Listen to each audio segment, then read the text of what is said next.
All right, good afternoon, everyone, and welcome to the Education and Civil Rights Initiative's March webinar. We are very excited and fortunate today to have a wonderful panel of scholars to talk about You Can't Teach That, Curricular Challenges and African American Study Bans in Higher Education and Secondary School. I'm going to pass the mic in just a moment so that we can get some framing for this conversation. But before we do that, I just wanted to introduce the Education and Civil Rights Initiative. We are housed in the College of Education at University of Kentucky, and our goal and mission is to work collaboratively with appropriate partners to ensure that education is a civil right through research, community partnerships, and innovation and responsive scholarship.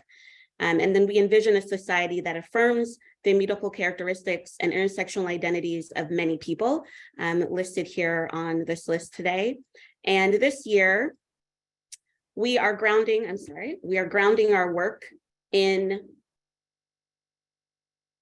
Ndinkra symbols, and specifically in taking counsel and sharing ideas, which I think is what today is going to be all about.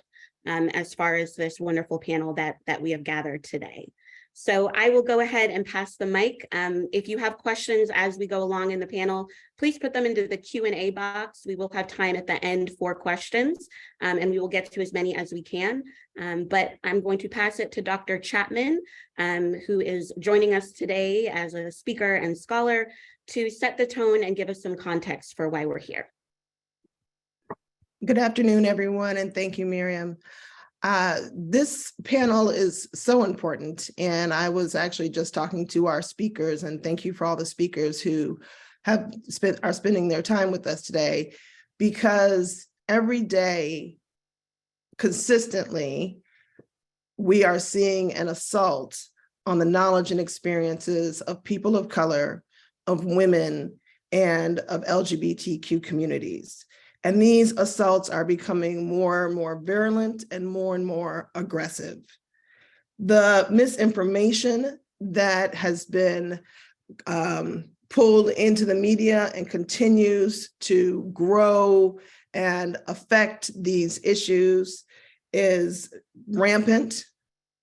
Our children are being used, and their education is being used as political pawns and footballs. Our universities are being attacked. The strides that we've made in both corporations and industry and education through diversity and equity and inclusion programming and processes is undermined and trying to be undone and rolled back. And even the idea of students being able to learn about civic advocacy for themselves and for their communities is now a controversial topic. We have to do better as academics, as directors of programs, as people who are part of communities, to get out current and factual and clear information to people who are watching the news and seeing these different attacks happen. And so we brought this panel together today to talk about that, to give you just a little information on the different aspects of this. And I got so excited and so passionate, I forgot to introduce myself. My name is Thandeka Chapman. I am a professor of education studies at the University of California, San Diego. I am also the co-director of the Black Diaspora and African American Studies program and the recent creator of the Black Diaspora and African American Studies major at UCSD. And so again, thank you for joining us today and welcome.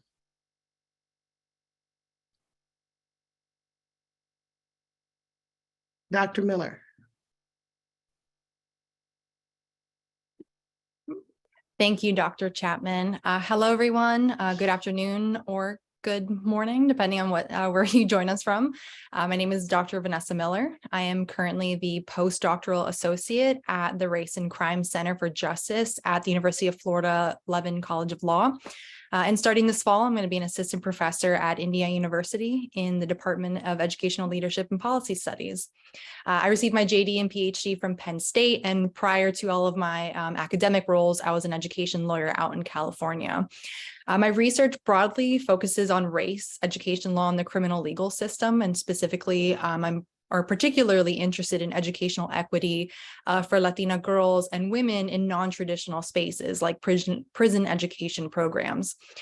So in relation to our panel today, I also study race in the curriculum in the larger P through 20 context, but I'm particularly interested in the law school curriculum and how we teach race scholarship in law schools, if it's taught at all. I'm excited to be here today with all of you and be in discussion and look forward to this panel.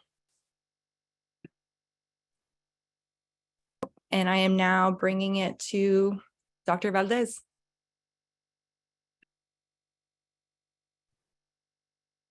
Good afternoon. Thank you for having me. Apologize, a little bit of an allergy voice today, so you have to bear with me.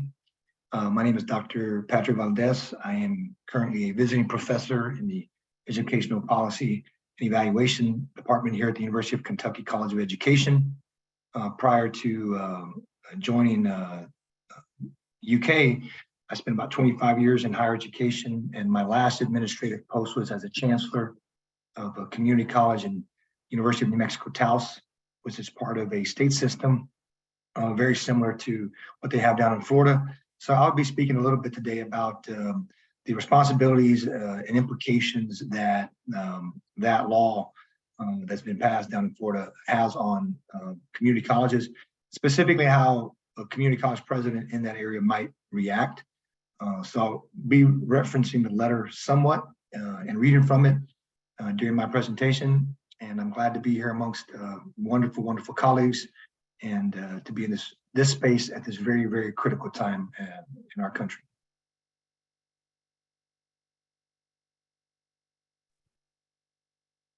I believe I think I'm next, Dr. Valdez. Yeah. And so thank you so much. I'm delighted and honored to be here today. My name is Dr. Neal Hutchens. I am also in the same department as Dr. Valdez. So it's an honor to work with him. The area that I focus on is legal issues in higher education. Specifically, I spend a lot of my time researching academic freedom issues. I find that the threats and challenges to scholars, to students who are engaged in critical race theory or critical lines of theory, those are a danger to our society and to the power of higher education, its transformative power. So I think it's one of the most severe challenges we've seen to higher education and what it can mean for society and to those individuals.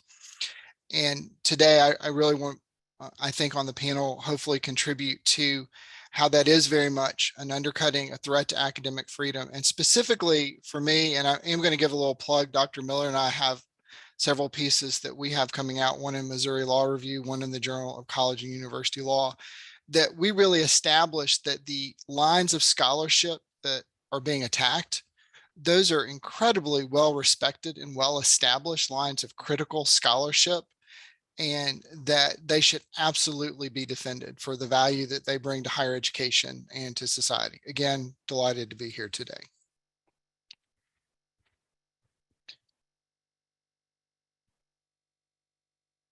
And Dr. Suarez, will you just introduce yourself briefly?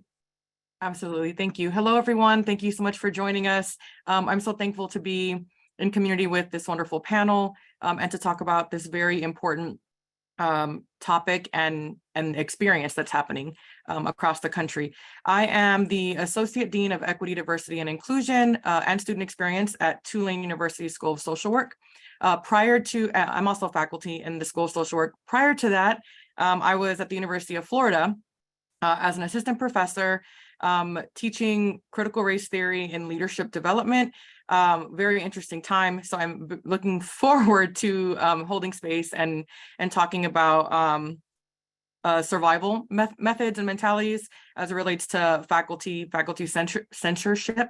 My research areas focus and continue to focus unapologetically on critical race theory and the utilization of that to to understand the experiences of first-generation students of color in higher education as it pertains to access to resources, but also equity of support in classrooms, and being able to see themselves in curriculum and then translate that back to the communities that raised them. So that is loosely what I focus on. And I'm really excited to be here and share space with you all today.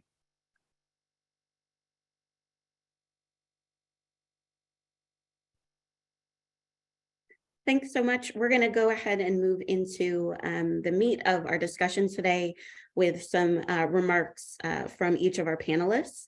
And then we will open it up for questions. So as our panelists present, please be thinking of questions and putting them in the Q&A so that we can get to as many of those at the end of our panel today. So I'll pass the mic to Dr. Miller to get us started. Thank you. So again, hello, everyone. Being at the University of Florida, I am in a unique position where I can provide a lay of the landscape with respect to curricular changes in higher ed in two different capacities. So the first is as a scholar who's written on Florida's anti-critical race theory or anti-CRT laws.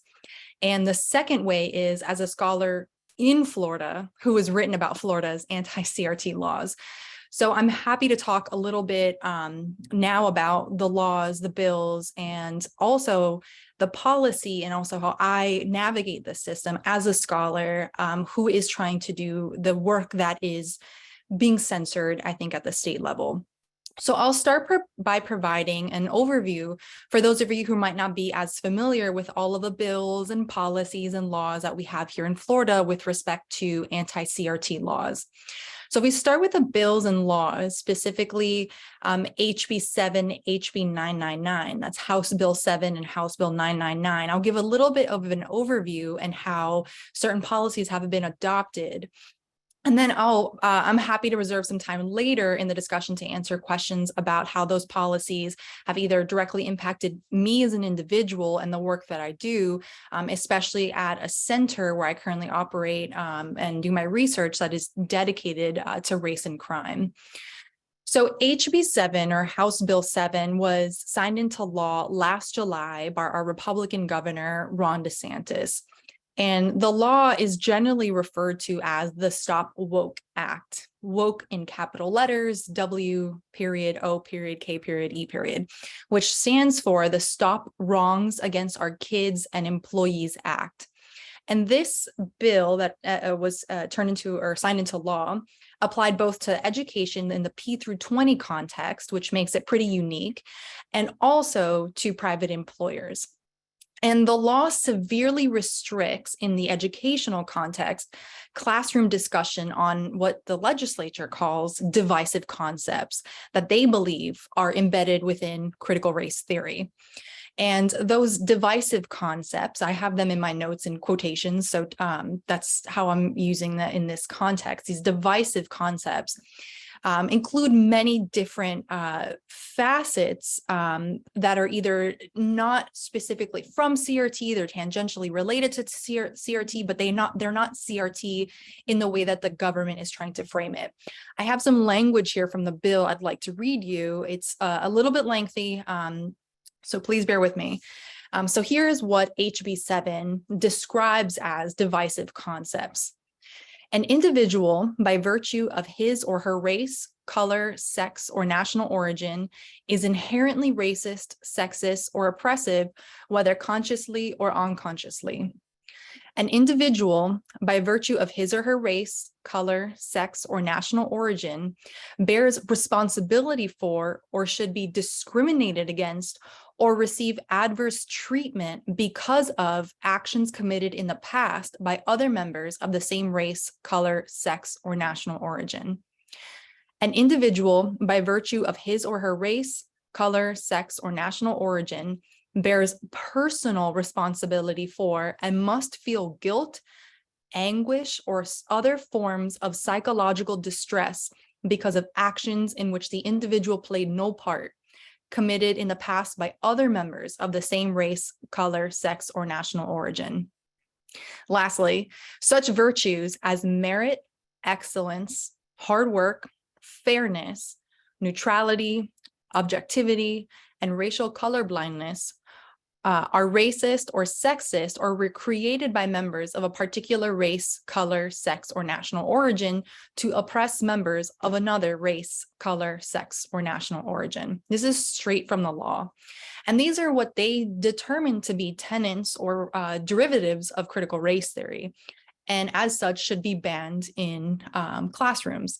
Now, there are some scholars who really believe that, if anything, this supports critical race theory, that we are not saying individuals by virtue of their protected class, race, color, sex, national origin, should be discriminated against.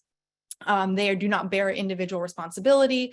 And other scholars are arguing, well, even if it's not a derivative or an actual tenet of CRT, the point of the law is very clear. It's to really restrict the kind of discussions revolving sexism, racism,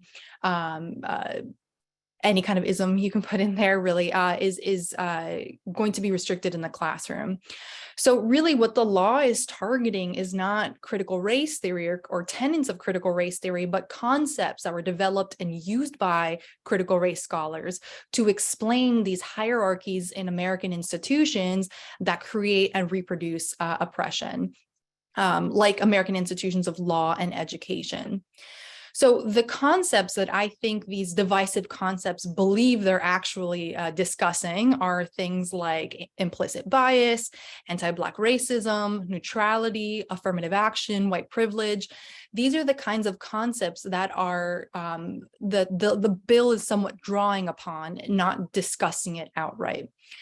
And the ACLU of Florida and the NAACP Legal Defense Fund, they brought a lawsuit on behalf of several Florida faculty from all over the state, and I believe one student, claiming that the law restricts their First Amendment rights to academic freedom on a faculty level, and also on a student level to receive this kind of information.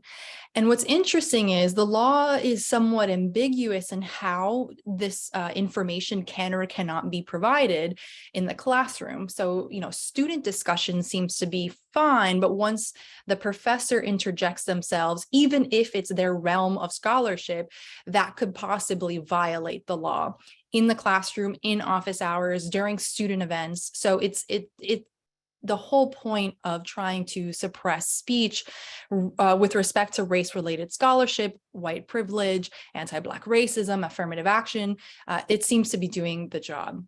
So currently in Florida, there's an injunction from enforcing the law on institutions of education as well as private organizations.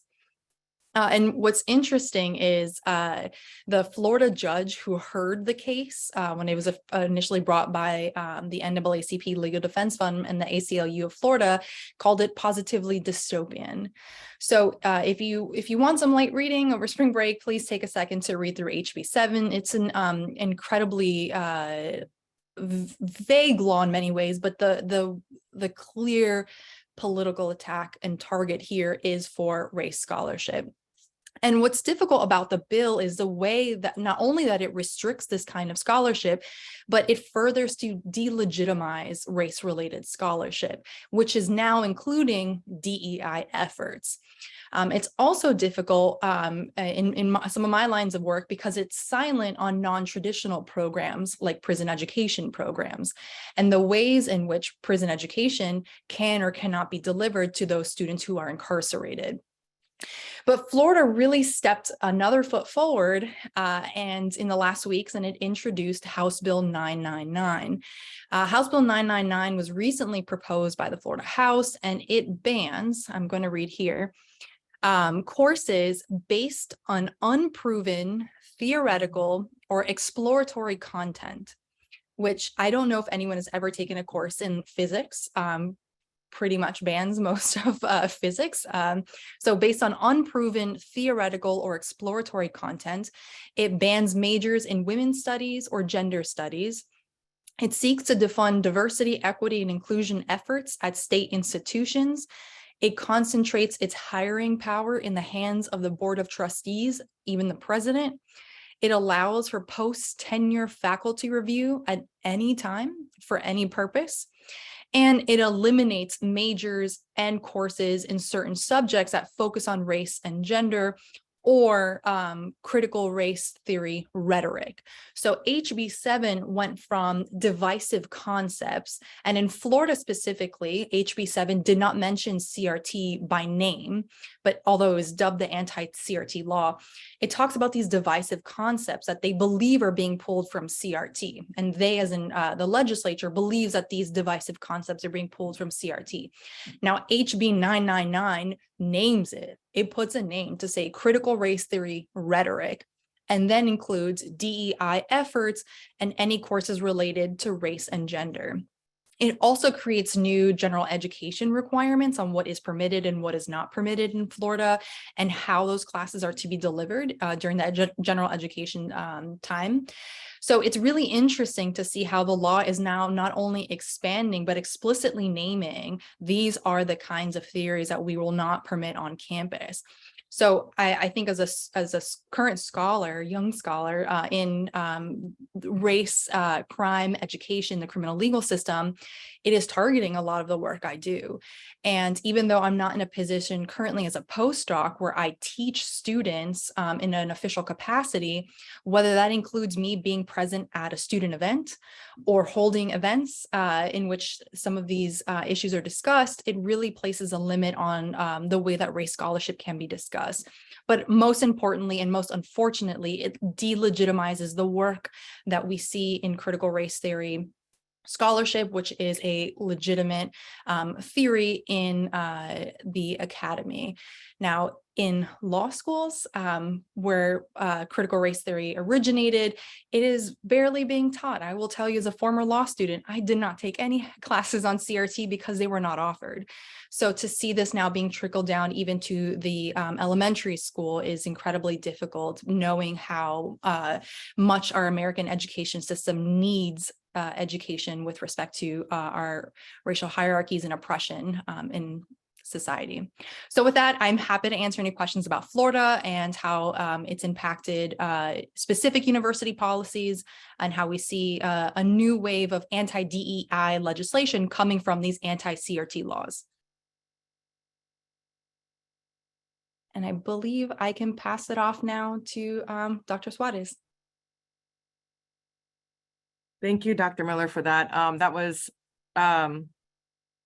reminiscent. I don't want to say I was, happy to recall these things, but it's something that I think is important to also name that while I know my lens is mainly Florida, I also am from Texas originally, so very unique lenses to have for both of those states.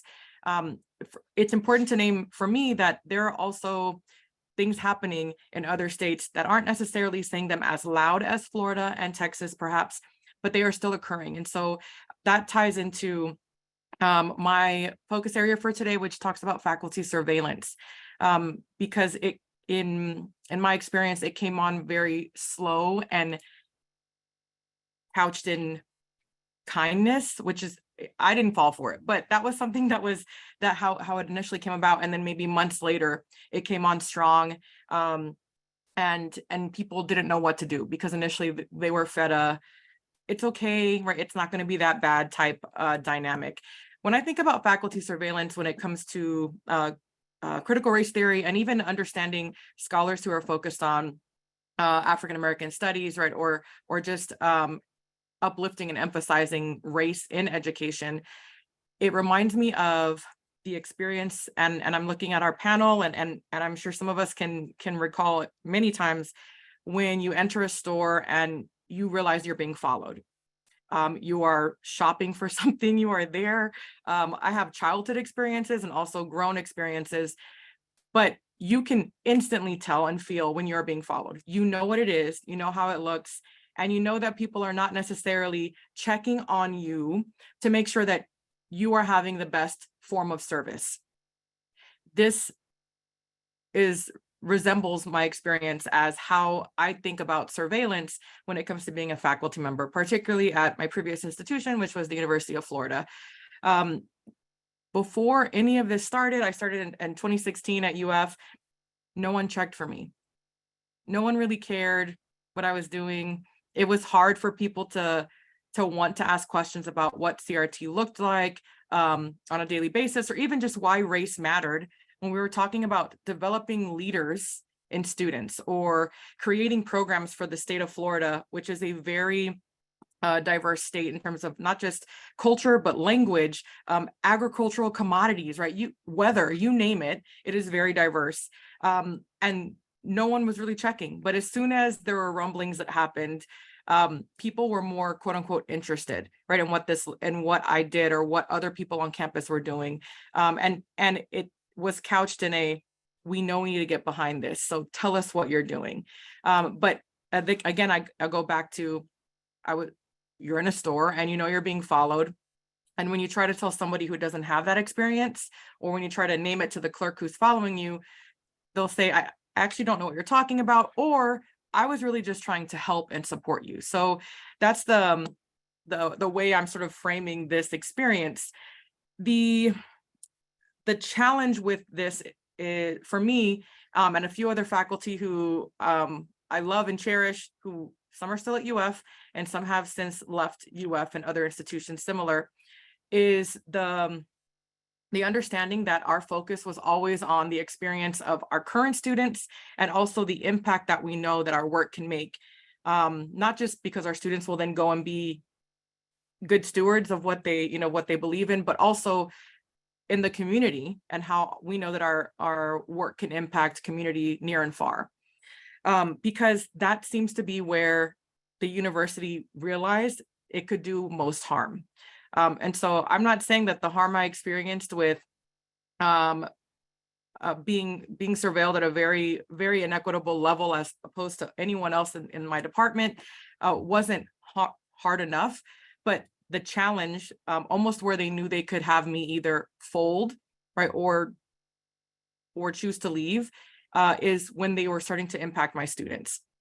So initially, the way it rolled out was, you can't teach these courses anymore.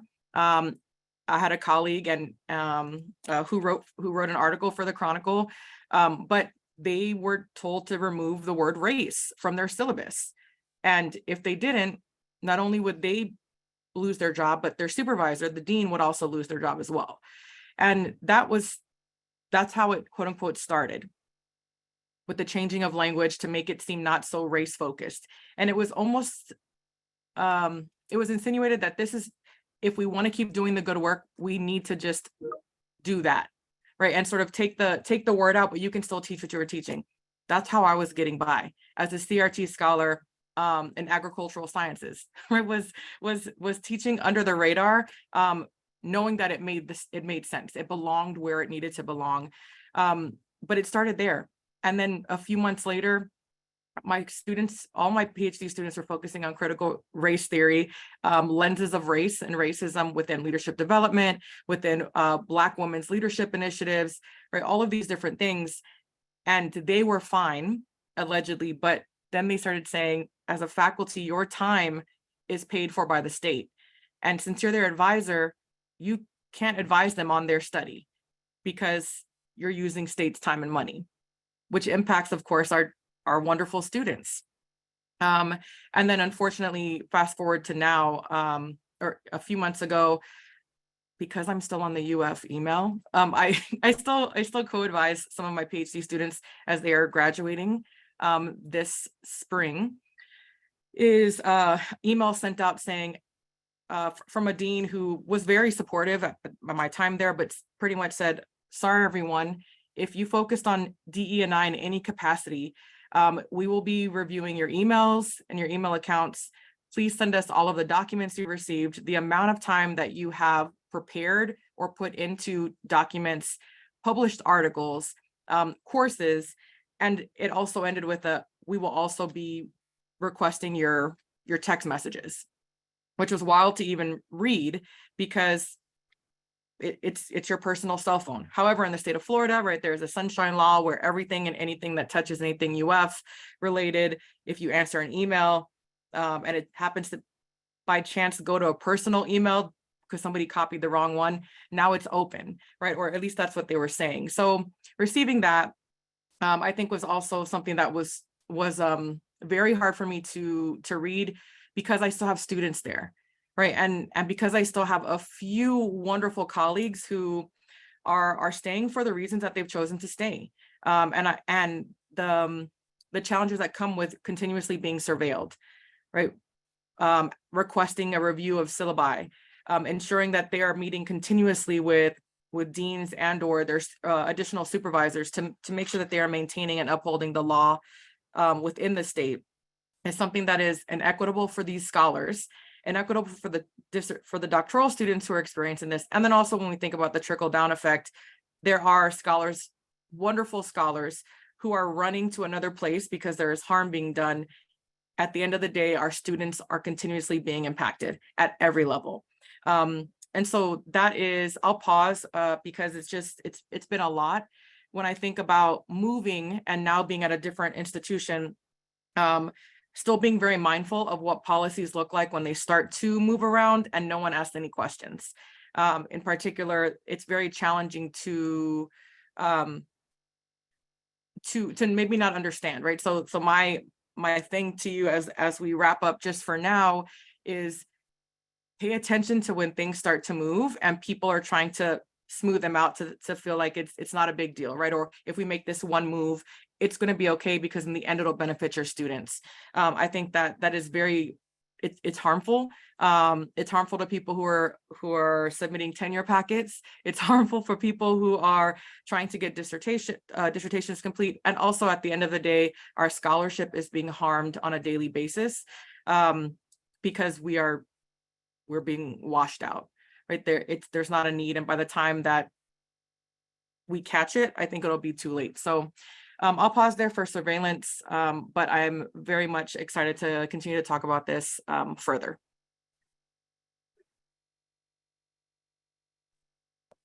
All right. Hello again, everyone. I'm going to shift us over to K-12 just for a minute, just to talk about my experience with the College Board and the African American Studies class that they started to create 10 years ago. So part of my position, actually most of my position at UCSD is as an education researcher. My background is reforms, education, curricular reforms and initiatives, particularly for urban education after Brown v. Board and after the resegregation of schools that we've just recently seen happening over the 80s and the 90s.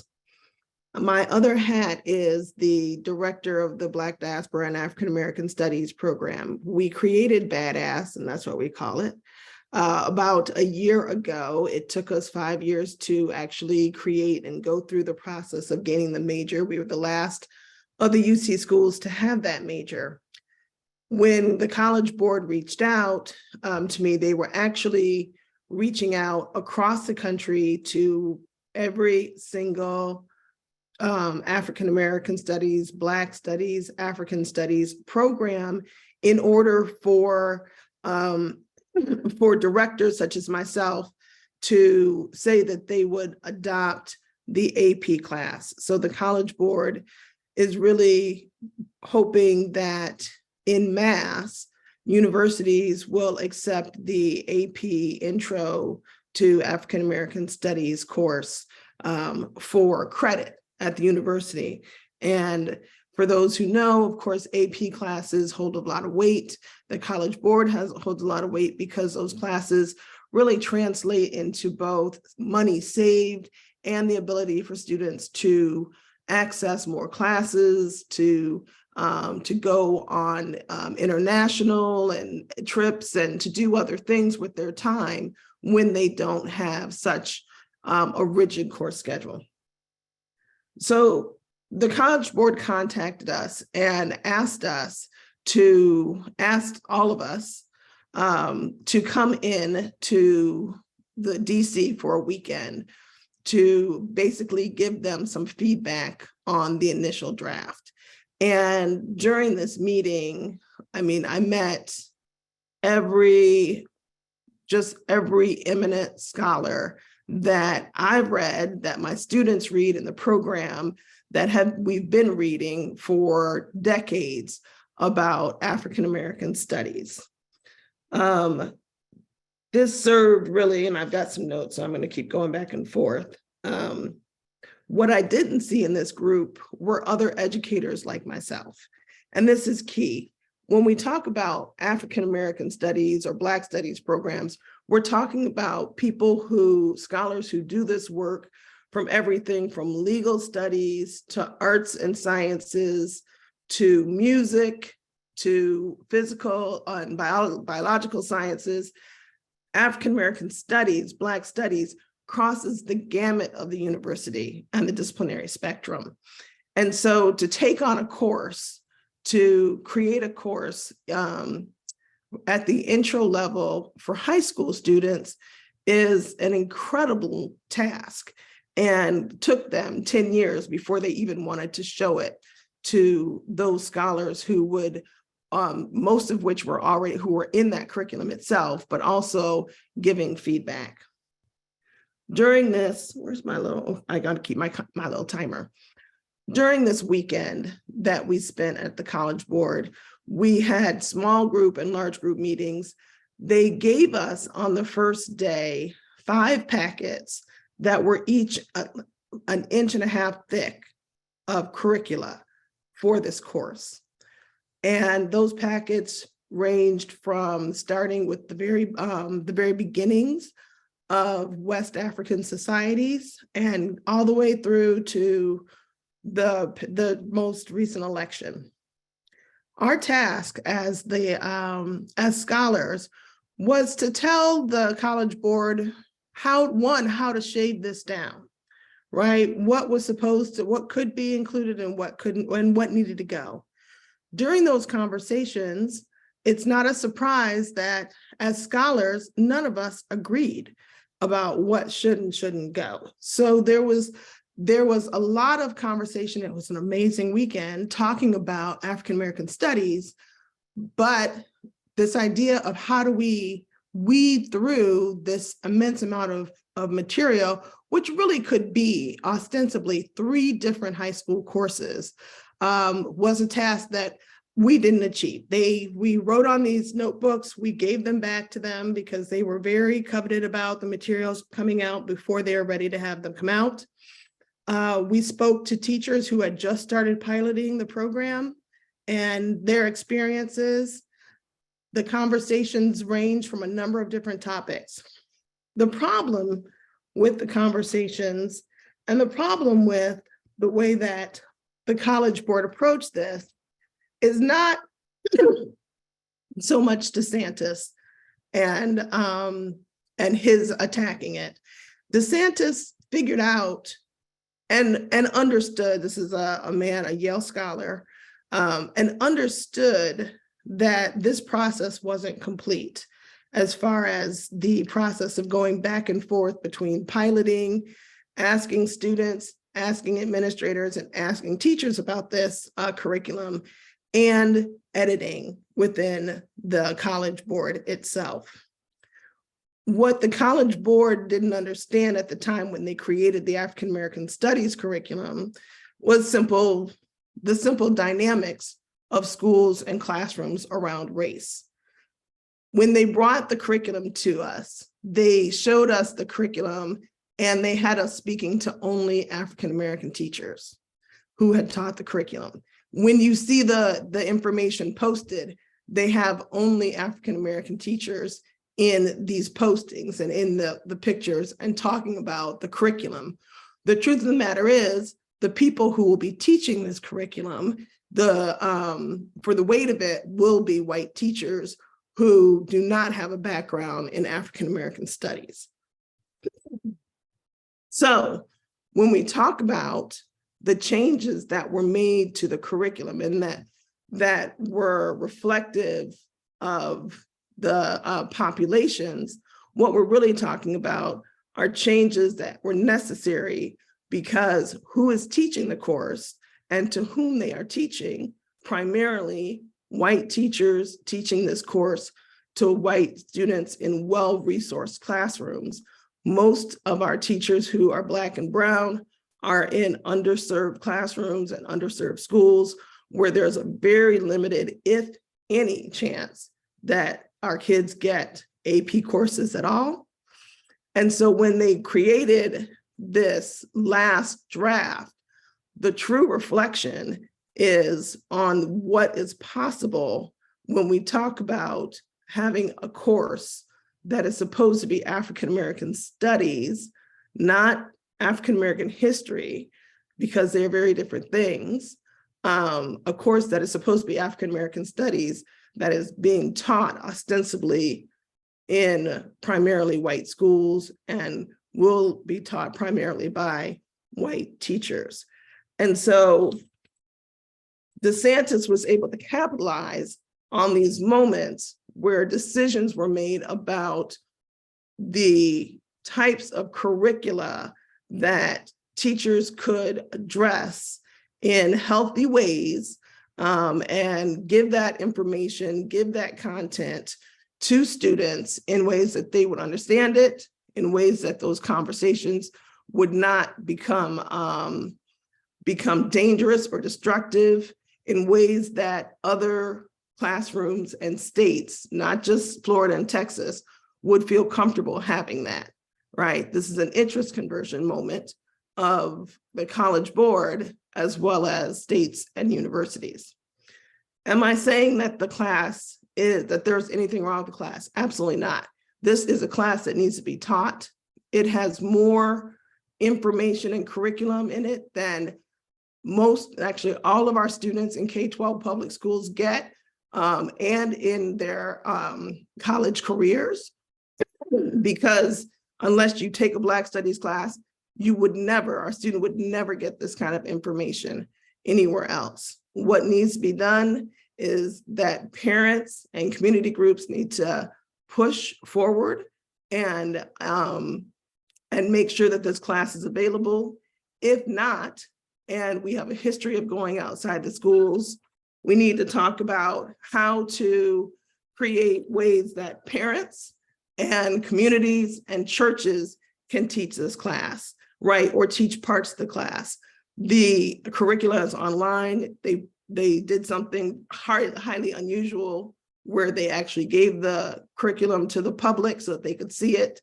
And because of that, it gives parents, teachers, community activists an entry to use that information, if not in total, in part in curriculum.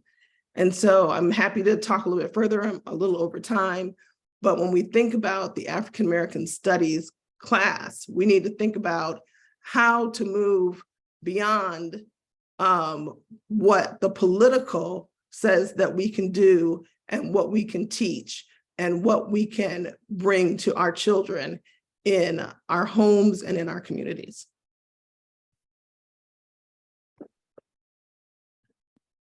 Thank you, Dr. Chapman. I think that means I'm up next. Again, apologies for my voice. Let me first approach this as a citizen of the world. For those who joined, I am a faculty member here at the University of Kentucky College of Ed.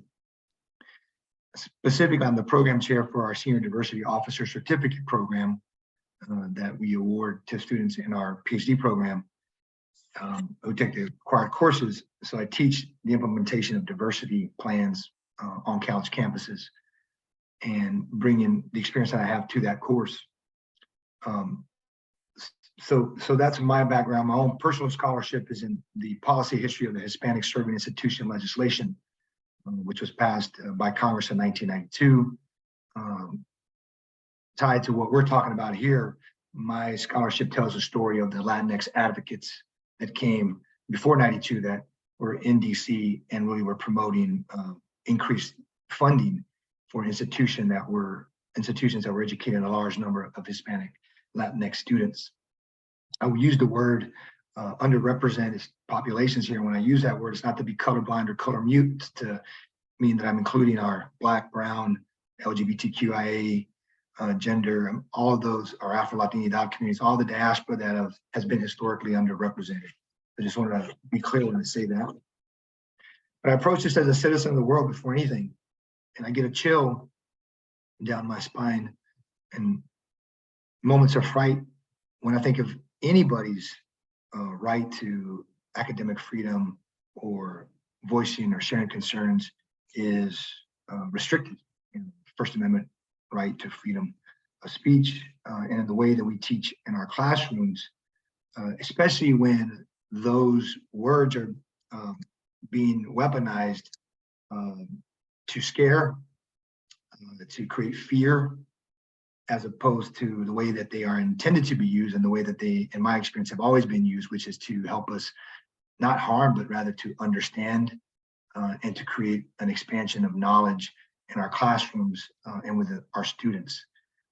Anybody who's a good faculty member knows that the last thing that we try to do in any class is indoctrinate. It's a matter of critical thinking and learning. As a former chancellor, when I was asked by Adrian to respond to the letter that the college presidents, both the 4-year and the 2-year submitted in response to DeSantis's law. And so I want to approach it from that perspective. So the first thing that you're going to do as a leader of an institution is you're going to operate simultaneously. First thing is, okay, here's the system that we operate within. Here's where our funding comes from.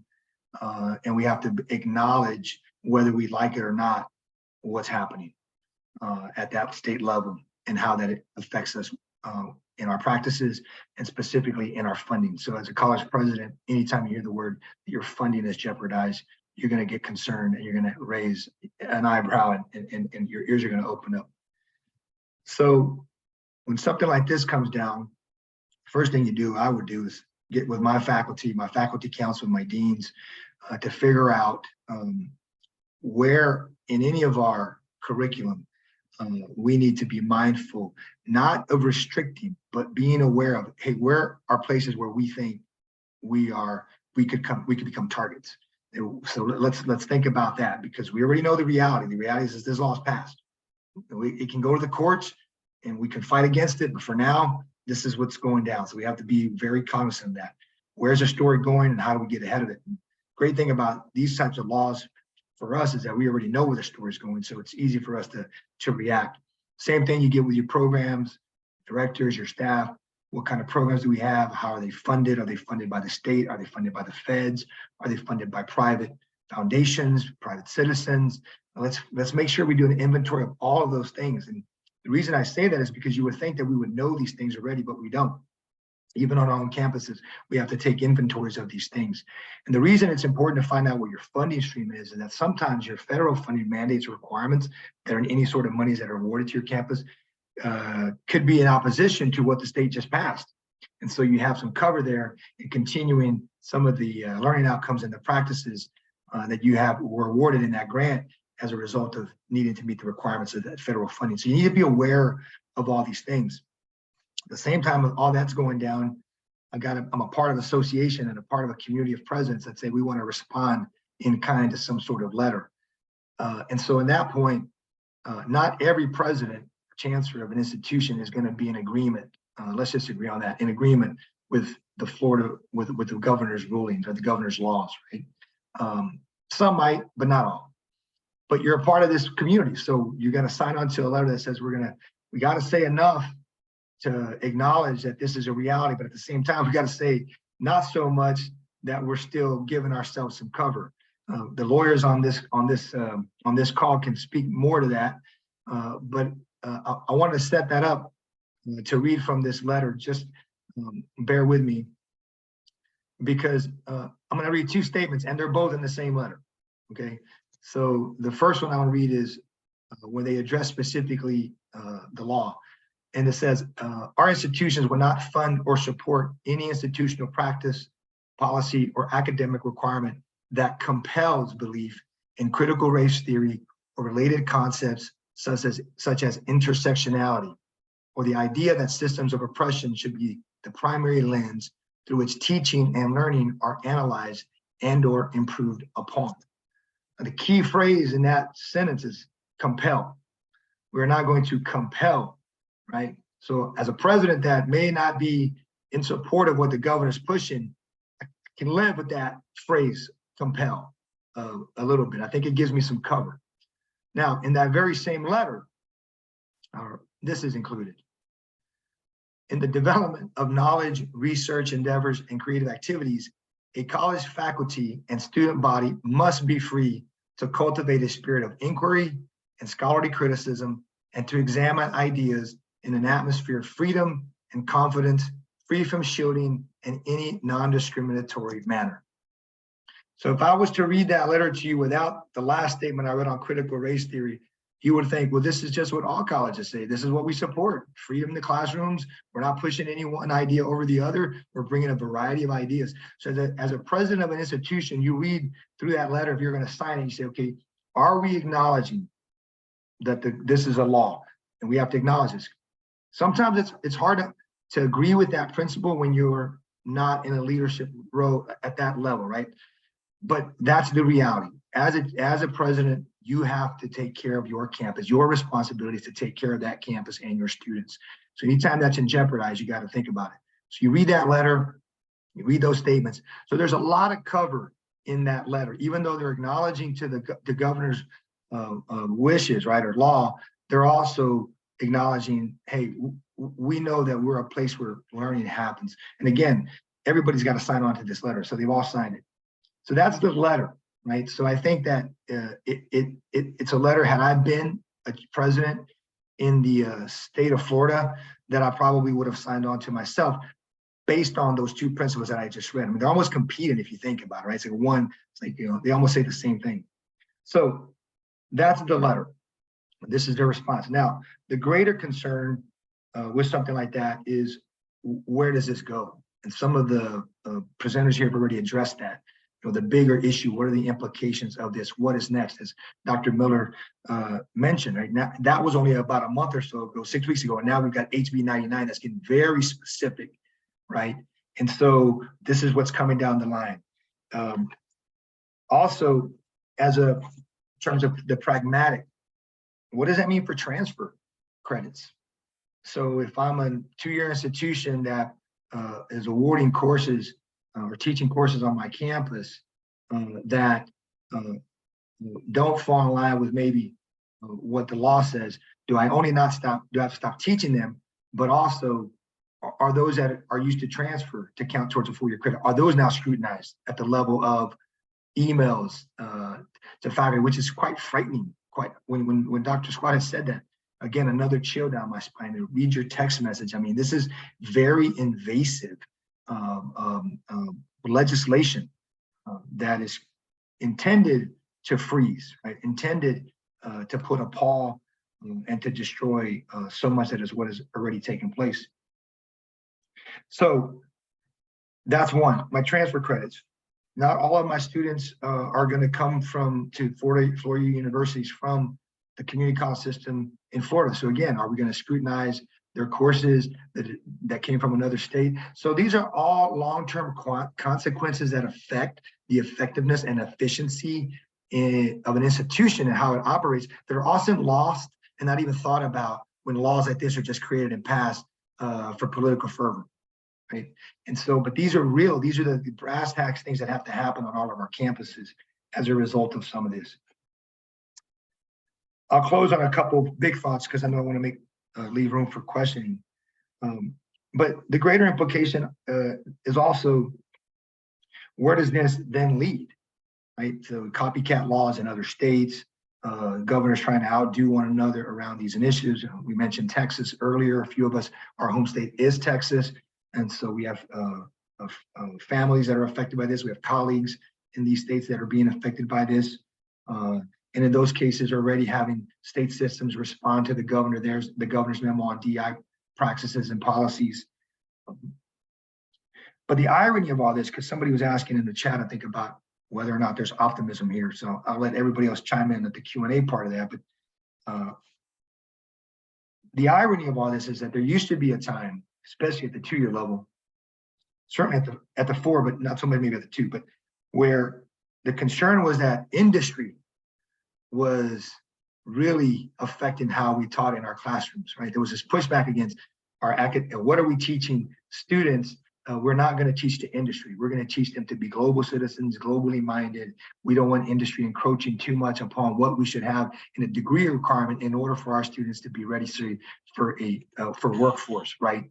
And now that's shifted. It's not industry, Because in some cases, as Dr. Chapman mentioned, in some cases when it comes to DI, industry, because of the bottom line, is ahead of us. Their reaction to the DEI principles are much further advanced because they depend on profits. Now, I'm not saying that's right or wrong, but my point is we're less worried about industry now, and we're more worried about politics. Politics is what's encroaching and pushing now our curriculum and our practices on our campus. So we have to be vigilant, as everybody here has said, and my big concern would be that this is a race to the bottom. You know, that we are now creating a situation where the best minds are going to really think about the institutions and the states that they want to be at, and the consequences of that, not only on our children and our communities and our states is important, but the consequences that have for our nation and the role that we play globally are also need to be top of mind. And unfortunately, I think those are lost in all of this. I'll pause there and turn over to the next presenter and stand for questions at the end. Thank you, Dr. Valdez. And I now find myself in a very precarious position after so many brilliant speakers. I am what stands between you all and great conversation and comments, but I will take a couple of minutes and try to provide a little bit of overview and maybe some thought on some of the legal issues related around legislation that we've seen in different states, and maybe some helpful context, including in our further conversation. So I'm going to wind the clock back a little bit because things have come at us so fast that we actually, the origin or the impetus that we've seen for the legislation in a lot of states, we actually have to go back to the administration of Donald Trump. Just to remind folks, there were 2 executive orders under Trump. One of the executive orders, which was really aimed at the 1619 Project, that's Nicole Hannah-Jones, the New York Times, and centering race and slavery in our understandings of American history. So there was the creation of a commission really to try to counter that.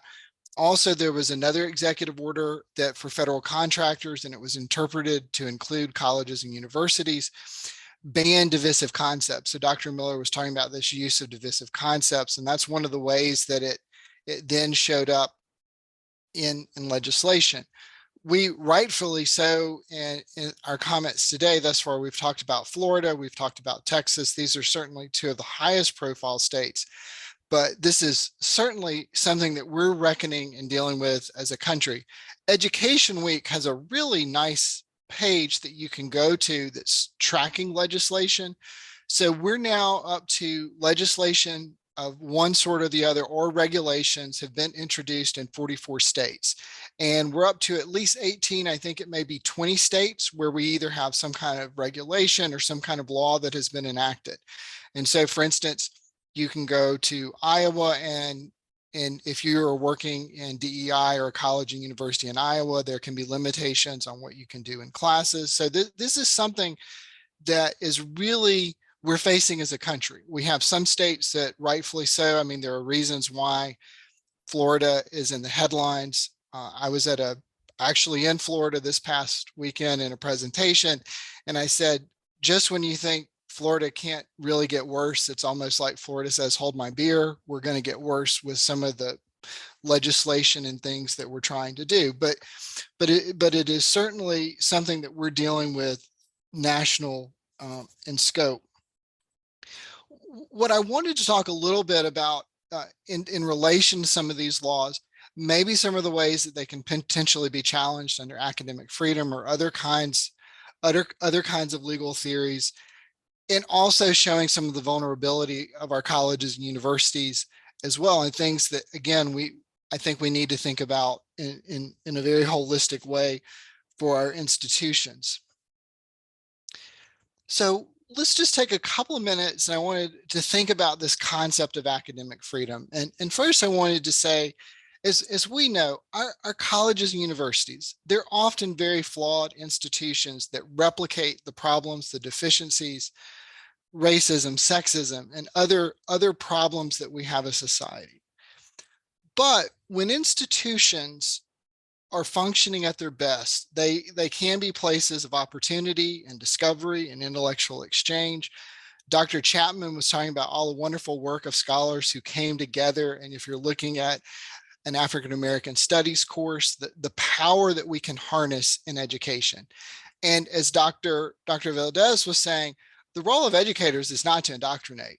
It is to help people think critically. It is help them to learn. But to do that, that is premised on a certain notion of independence and freedom of scholars and also for students to be able to engage with new ideas, to challenge new ideas.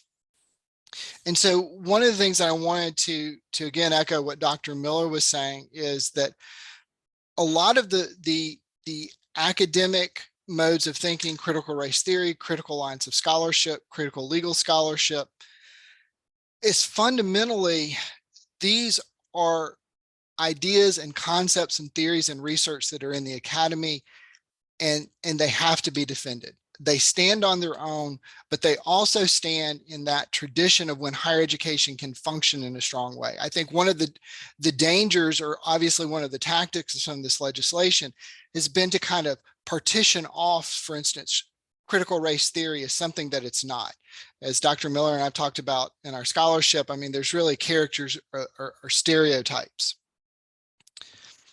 And you know, I was recently talking to someone who is actually pretty conservative in their political leanings, but actually made the statement, for higher education, any of us who are serious about academic freedom and serious about the academic enterprise, we have a responsibility to defend our colleagues and our students and our staff who are engaged in this work. If we're not engaged in the legitimate process of higher education.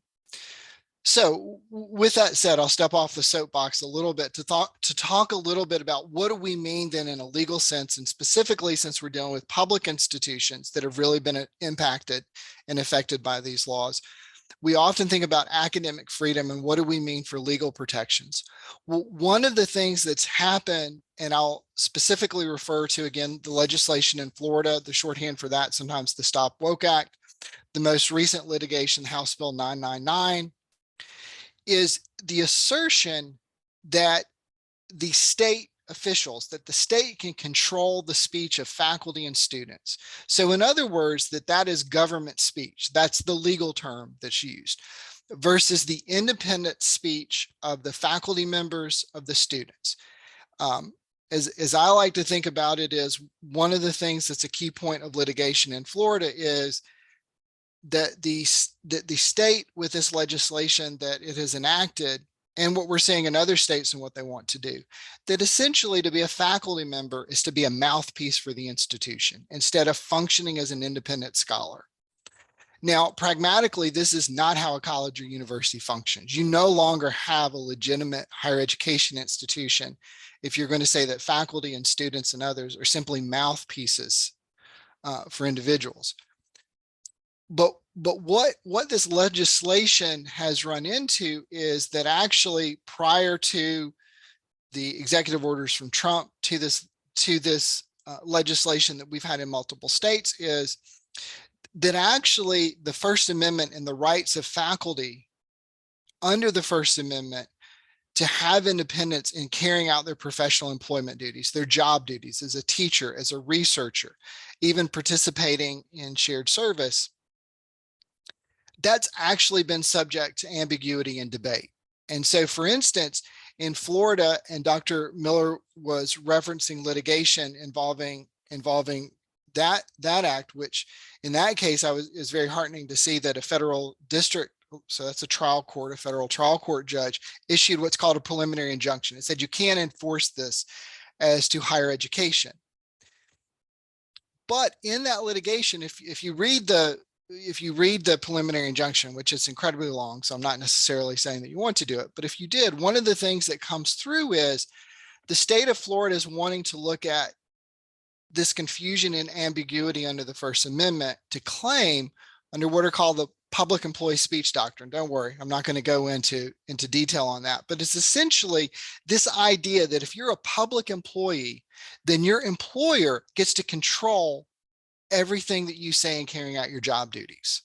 In other words, that if you speak as a professor in a classroom and you're teaching a class on issues not only related to critical race theory, but anything that you're doing and teaching, that you don't speak for purposes of the First Amendment, that speech can be eligible for protection.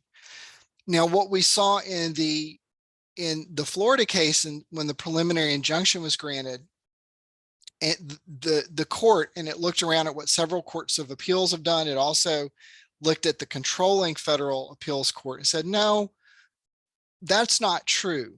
There is this reservoir, this independent speech rights that faculty have related to their academic freedom. We can also think about that, I think can come up as well, the rights of students to learn. So if you're in a college environment, this idea that you can somehow be cut off from you can be cut off from information and ideas.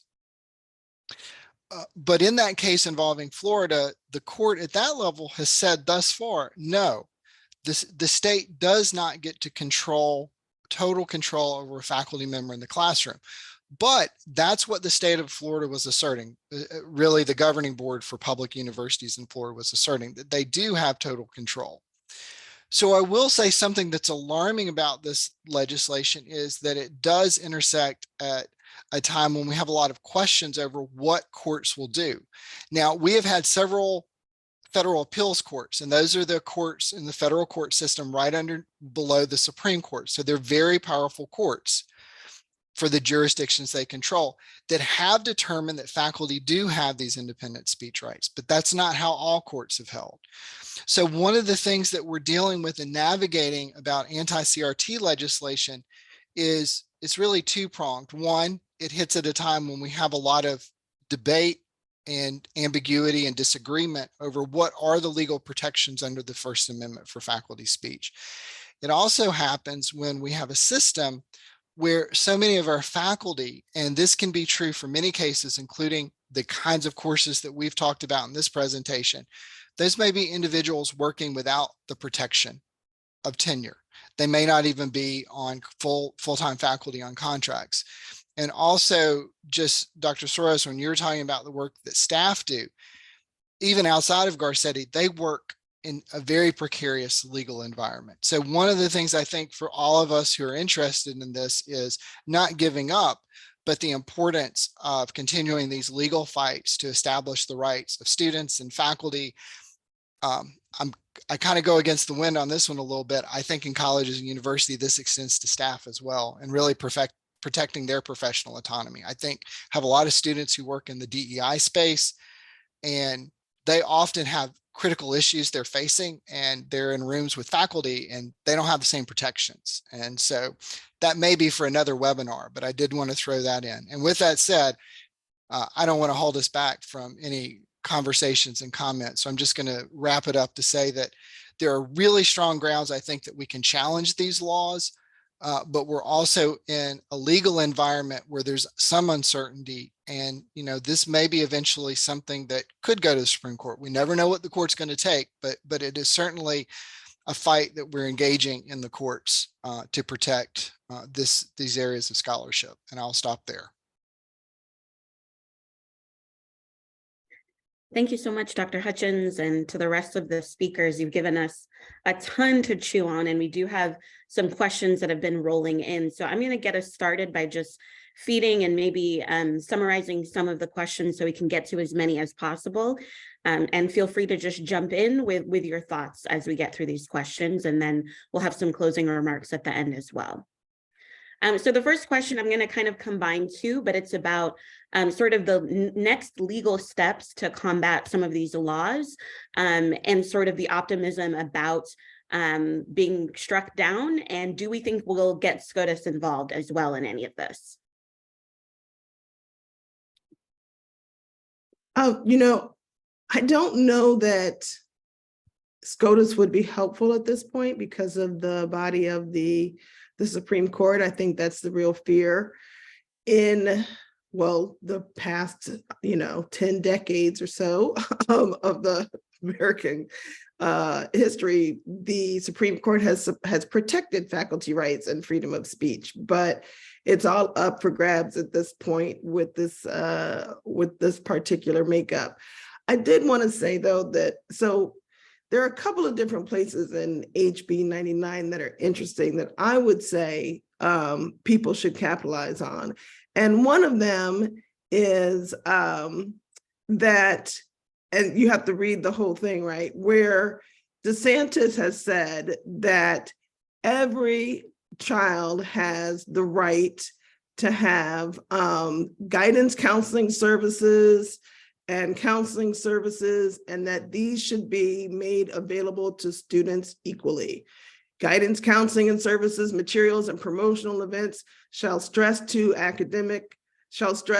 to academic and career opportunities for students without regard to race and everything else. So what we know about Florida and every state in the union is that counseling services are incredibly uneven across districts, across states, across counties. If I was a parent, I would slap a suit right on Florida right this minute to make sure that every school had the same amount of counselors, to make sure that every school had the same amount of resources, because it is now law that has to be there.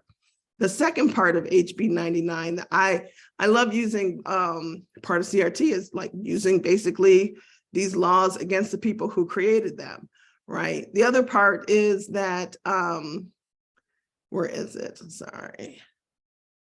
That you cannot, you have to develop, it says public schools in Florida have to develop and implement methods and strategies to increase the participation of students of a particular race, color, ethnicity, sex, origin, marital status in courses in which race particular have been traditionally, and I'm just scrolling down, included but not limited to computing, science, electronics, technology, engineering. So also in the law, it's not a promise, it's law that the state has to increase the participation of racially marginalized and underrepresented groups across the board of all of their subject areas in public schools. If I was a parent, if I was a community, I would hold DeSantis to that. I would say, okay, where is the money? Where are the programs? How are you doing this in a place where you now just got rid of DEI and said you can't do it? How do you now keep this part of the law? Because it is part of the law. And that's just two examples of ways to take aspects of this law and actually turn them to the advantage of people of color. I will add, I agree with Dr. Chapman that I'm not quite sure how helpful SCOTUS will be, given the current political makeup. But I also think along these lines of holding them to the fire is, as I mentioned, there are some scholars who think this is not, these bills, HB 7 and HB 999 are not actually targeting CRT. They think they are, and they think they're really doing something by targeting race scholarship and attacking CRT, but they're not. So there might be a way for faculty to bravely just continue and unapologetically continue the work they're doing. And I think one legal strategy is to really ask them, what do you mean when you say X, Y, and Z in the bill? And DeSantis has come forward and tried to define wokeness and what wokeness looks like. So I think trying to constantly ask them, what do you mean by this? What do you mean by this? And challenging their words, I think will be one legal strategy, because it's so vague that it's pretty much silence a lot of the race scholarship that I know, Dr. Suarez was talking about, in this fear, in this culture of fear. So if some faculty will bravely step forward and say, we're just going to continue the work we're doing, that might be a legal challenge of its own. I also see how, the ACLU of Florida and the NAACP Legal Defense Fund did a phenomenal job with the HB 7. Now they might have to turn, or other organizations will have to turn their eye towards HB 999. But I will say it is exhausting. And I think that's the point, to legally exhaust those in the legal profession to now constantly having to turn their eye. So I think for students, there's a really big space for student movements to make the power and hold the power that they have in the collective to make it known that they will not stand for this. So I think outside of the lawyers making legal strategy, there are some social and political strategies that students can do to help in that movement to make their voices heard. Thank you. And I think this idea of faculty maybe just continuing on bravely flows into another question that was asked about what advice can you as the panelists share for faculty who are teaching these types of courses and that are under attack? What does it look like to actively defend and protect faculty and teachers and educators beyond sort of writing an op-ed? I can start, but I know a lot of us have experience in this. The first thing that my mentors told me when my previous institution first started showing themselves was you want to document, right? Like if there's emails that are coming to you, save those emails, right? Not just save them to your university account email, but send them to yourselves in a separate account. Because there were definitely conversations that have happened via email that once they were asked about in person at a meeting or at a dean's, open forum, there was a lack of remembering about certain things or a lack of clarity, if you will.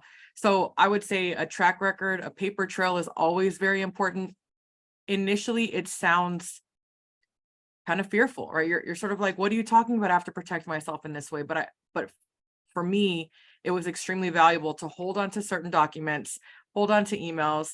And when there were conversations that happened in person regarding whether talking about a promotion or maybe talking about a plan for your tenure packet, and maybe you were given some quote unquote guidance, I always then translated that to even though it happened in person, to an email, right? Stating, thank you so and so for meeting with me. Based on our conversation, I understood you providing X, Y, and Z advice or steps for me to move forward, because it was important for me to have that person know that I was taking notes, particularly as it started to get closer for me to construct and submit my tenure packet, right? As a scholar, as a woman of color, the only woman of color in my department.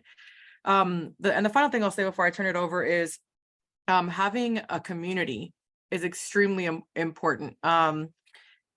It's easier said than done, especially depending on your institution or your campus. I would not have been able to stay strong, right, and be as resilient as I was when I left UF, and as I am, without having a collective group of faculty and peers of color who some were at my institution, but many were across the country, to just validate that I wasn't quote unquote going crazy, right? That I wasn't making something out of nothing, because that was the response to my critiques, right? Or my criticisms or my inquiries, was that you're making a big deal out of nothing. And even though I am very strong in myself, having that group was extremely important while I stayed and decided what I was going to do, while I stayed and graduated a few more of my PhD students, of my undergraduate students, because we often are selfless and we give to our students, right? Which I think is a beauty of those of us who do this work. At the same time, I want us to be mindful of protecting ourselves with community, because at the end of the day, that means a lot when all we are doing is standing, sometimes alone, right, on campus. Yeah, I'll just add, I think that as in terms of as a leader of a campus, that you get people like Dr. Miller, Dr. Hutchens, who are experts in this area, and you lean on them to share the information that they've shared today, and even more so, talk to your legal counsel. At the end of the day, you want to make sure that your faculty, your staff, and your students understand that you are having to operate within the system that you're operating under, but at the same time that you're advocating and you're looking out for their rights and for the rights of our students to be able to learn in these spaces that bring in a variety of concepts, and frameworks. And I think that that's an important thing to do. And sometimes we don't do that. And I think that that's what's important about trying to understand what's coming down the pipe, right? So a month ago, we get this one bill a month later, you get HB 99. So as a president, as a leader going, okay, what could be coming up next? And that's why, taking that inventory of what it could become a target on your campus and being able to figure out how you can defend those things. I think as a whole, as a nation, all these things that are being done, I believe a mentor of mine once said, these things, they sound like they sound like they're true, so people believe them, right? So all you have to do is throw it out on the wall. It's the 80s Willie Horton playbook, right? See what sticks. They'll spend more time trying to defend all those things. And unfortunately, that's where we're at. We spend more time defending practices we are not employing and arguing against misguided and misinformed perceptions of how DEI work, CRT, which really, right, is all about egalitarianism. That's what's being challenged here, right?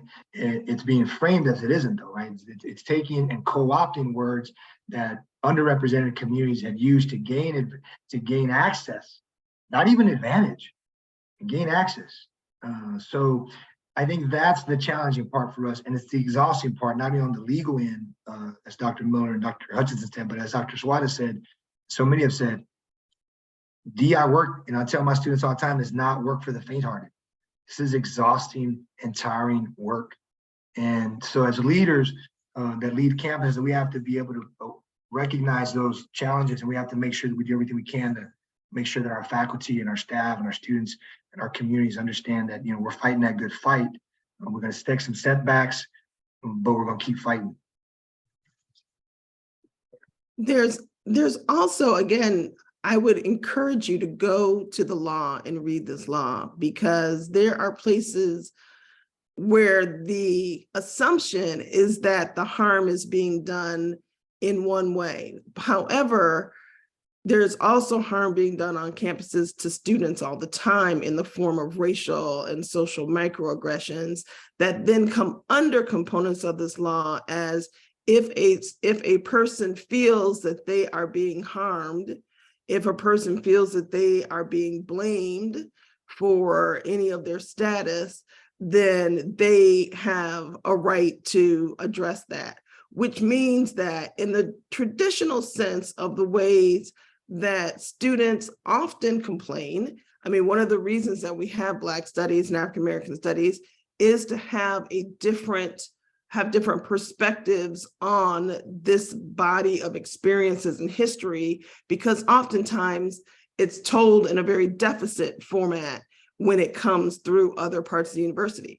So if there are students of color, if there are LGBTQA students, if there are women who feel like they are being maligned in their curriculum in other spaces, they can also use this law to protect and protest, which means that once everybody starts using this law to say, I feel harmed, and there's also a piece for faculty, the people who created this law might just decide to amend and retract it, because it can certainly be used for students who have suffered over and over again in predominantly white spaces where they feel like that the language or the curriculum has maligned them. And as Florida gets whiter and whiter and more conservative, because those are the only people who are going to be applying to Florida jobs and Texas jobs, except for Texas is a little different. A lot of folks want to stay there because of friends and family. I guarantee that those incidents will go up. So DeSantis, he should be prepared to lose a lot of money, lose a lot of scholars, lose a lot of high quality students, and be remaining in the court system in perpetuity. Thank you. Oh, I'm sorry, Dr. Valdez. Yeah, I want to just ask a question of Dr. Hutchinson and Dr. Miller. I think I know the answer to this one, but so one of the legal tenets around Grutter v. Bollinger, right, that protected, it was tailored, right? So there's a compelling interest to have diverse classrooms. Do you think situating DEI and just DEI, let's say the umbrella, in that way would be beneficial, or do you think it's not going to matter because of SCOTUS right now?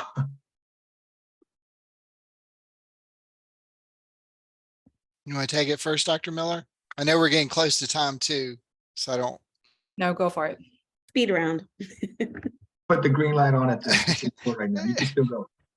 Dr. Valdez, I think that is in alignment with the way that the Supreme Court has talked about the importance of diversity. Reflecting some of what Dr. Chapman was talking about with the current composition of the court and currently what they may be about to do with affirmative action,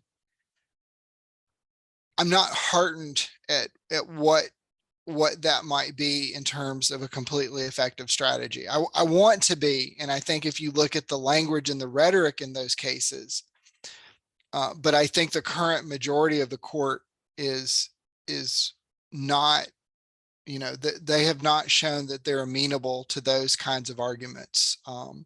But I think that that doesn't mean that we don't keep making them and that we don't keep establishing their importance. I was also going to say in one of the questions though is and rightfully so, and let me be clear, CRT critical studies stands on its own, but we're also at a moment when faculty and others who they may not consider that in their wheelhouse of scholarship. This is the time to stand up. This is not the time to hide away in your office or in the corners and say, well, that doesn't really concern me. I'm just going to say that as well. I think it's no matter one's area of scholarship or student or what they're engaged in, we should all be standing that these kinds of laws are not permissible and that we should reject them. Thank you so much, Dr. Hutchens, and we thank all of you all for standing with us with this ECRI webinar today. My name is Dr. Thais Council. I am the Assistant Director of Community Engagement here in ECRI. And to our attendees that are still here, don't go anywhere just yet. I want to publicly thank you, Dr. Hutchens, Dr. Suarez, Dr. Chapman, Dr. Valdez, and Dr. Miller for your intellectualism and your criticality and your courageousness for being here with us today. I'm sorry, Mariama, do we have slides? And so while Mariama is pulling up our closing slides, I just want to qualify myself in this conversation. I am a child of Florida, born and raised, right? And most of my cousins, really, there's this battle that we have, all attended and graduated from the University of Florida, flagship institution in the state. And we were the first generation in my family to graduate from college and have a little bit more knowledge and access than my grandparents did that they afforded us. And I just want to add to this conversation that it's not lost on us as native Floridians, like what the goal of DeSantis and cronies are, right? So Florida, the industry in Florida is tourism, right? Tourism, and I would say another word that starts with a C, but it may not be appropriate here because it's illegal in the state or it should be illegal.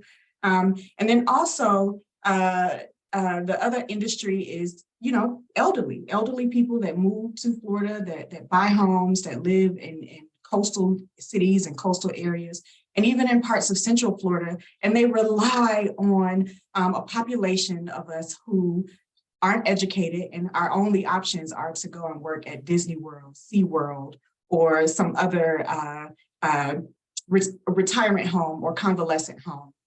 And so I appreciate everyone's comments today, and I appreciate your intellectualism. And I just want to add that the Education and Civil Rights Initiative, while still new, while we're still in our infancy, this webinar, right, is not just for your educational entertainment, right?